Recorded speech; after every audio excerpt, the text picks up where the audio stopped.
F'jum il-miliet fit-8 ta' filgħodu l-Linja Nazzjonali Air Malta operat żewġ titjiriet lejn l-ajruport ta' Comiso sabiex twasslu l-passiġġiera li nqabdu fl-Ajruport Internazzjonali ta' Malta u kellhom pjanat li jsifru lejn Catania. Fuq iż-żewġ titjiriet inġarru ma' 300 passiġġier. Passiġġiera li kellhom jitilqu lejn Catania 2 filgħaxija u 3 kmieni filgħodu. Il-100 passiġġier li kien hemm fl-ajruport ta' Catania u kienu ġejjin lejn Malta 2 filgħaxija marru lejn l-ajruport ta' Comiso u t-titjira telqet lejn Malta 3 filgħodu.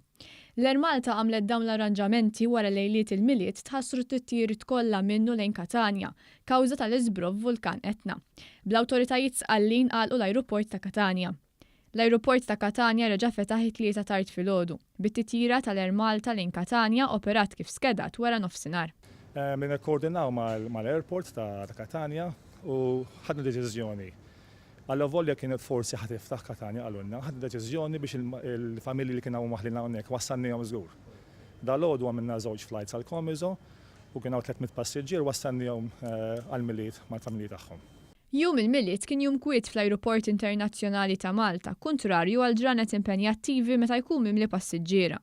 F'jum il-miliet il-Linja Nazzjonali Air Malta kellha 9 titjiriet skedati. Biċ-ċermen tal-Air Malta Charles Manjon qal ġranet li ġejn huma jinbiżla l-Air Malta hekk kif miet ta' persuni għażlu lill-Air Malta sabiex isifru biha f'dawn iż-żminijiet ta' festi. Tista' qegħdin nantiċipaw li minn għada jerġa' tibdew l-iskeda sħiħa tal-Air Malta u ovvjament bin-nies li jinforġu l-vaganza tagħhom imorru jew jiġu lura lejn il-pajjiż.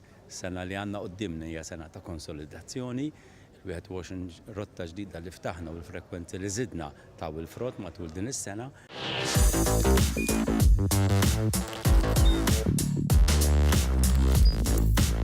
Idħol fuq one.com.mt u hemmhekk tista' tara l-programmi kollha li jxandru fuq One permezz ta' One Play.